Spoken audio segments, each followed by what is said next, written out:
সালামু আলাইকুম। যদি সঠিক সময়ে নির্বাচন হয় তাহলে আমাদের এই অন্তর্বর্তী বা ইন্টারিম সরকারের যে মেয়াদকাল খুব বেশি দিন আর নাই।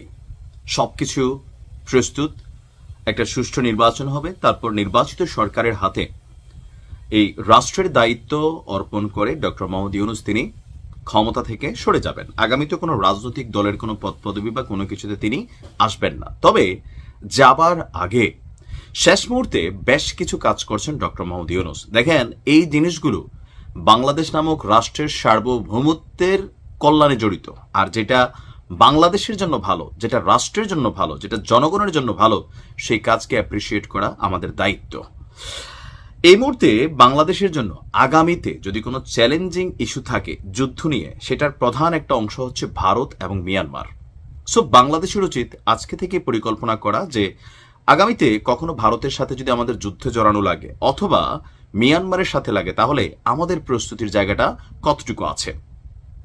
বাংলাদেশ এই মুহূর্তে উন্নতি করছে, তবে সামরিক শাখাগুলোতে বিশেষ করে প্রতিরক্ষা খাতে আমাদের খুব বেশি কিচ্ছু নাই।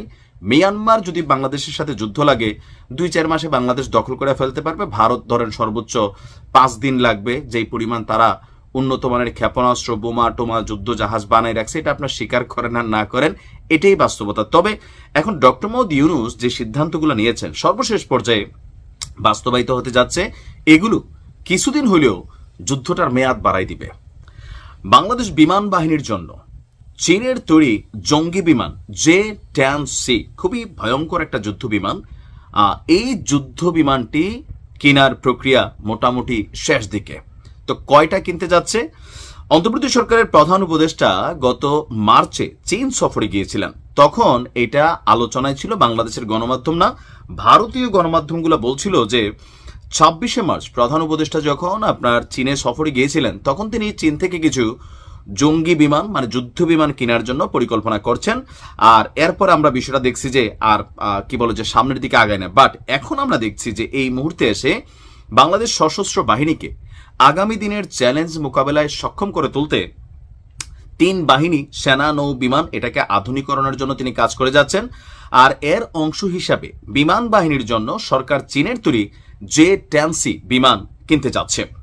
সরকারের নীতি নির্ধারণী পর্যায়ের 2 জন প্রতিনিধি নাম প্রকাশ না করার শর্তে প্রথম আলোকে বলছেন যে আপনার চীনের কাছ থেকে 12টি J-10C জঙ্গি বিমান কিনতে যাচ্ছে সরকার। চীনের প্রেসিডেন্ট এই আগ্রহের প্রতি তার ইতিবাচক মনোভাব দেখিয়েছে। আমাদের পররাষ্ট্র উপদেষ্টা তিনি বলছেন, প্রধান উপদেষ্টার সঙ্গে চীনের প্রেসিডেন্টের বৈঠকে জঙ্গি বিমান কেনা নিয়ে আলোচনা হয়েছে। কূটনৈতিক সূত্রগুলো বলছে, প্রধান উপদেষ্টার সফরের আগে থেকেই বাংলাদেশ এবং চীনের কর্মকর্তাদের মধ্যে যোগাযোগ ছিল এবং বেইজিংয়ে একটা বৈঠক যেটা হয়েছিল সেখানে এই আলোচনার পথটা সুগম হয়েছে। এখন খুব শীঘ্রই আপনার এই বিমানটা বাংলাদেশ বিমান বাহিনীতে কানেক্টেড হতে যাচ্ছে। তো এটা কি? চীনের তৈরি জঙ্গি বিমান J-10C এটা ভিগোরাস ড্রাগন নামেও পরিচিত।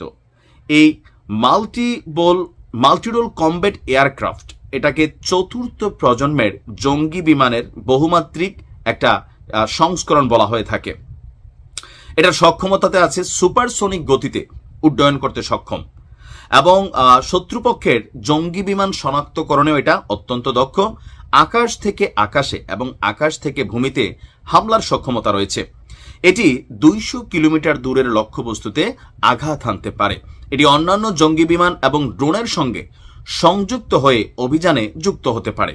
জঙ্গি বিমানটির প্রযুক্তি, গতি এবং শত্রুর নজর এড়িয়ে আক্রমণ পরিচালনা ও নজরদারিতে সক্ষম। 4র্থ প্রজন্মের আগের জঙ্গি বিমানগুলোর আলাদা ভূমিকা ছিল, যেমন নজরদারি, আকাশ থেকে বোমা ফেলা, অন্য জঙ্গি বিমানের সাথে লড়াইয়ের। কিন্তু মাল্টিরোল কমব্যাট এয়ারক্রাফট যেটা আমরা কিনতে যাচ্ছি সেটা হচ্ছে আপনার শত্রুর স্থলঘাঁটি, ট্যাঙ্ক, আর্টিলারি বা অবকাঠামোতেও হামলা চালাতে সক্ষম।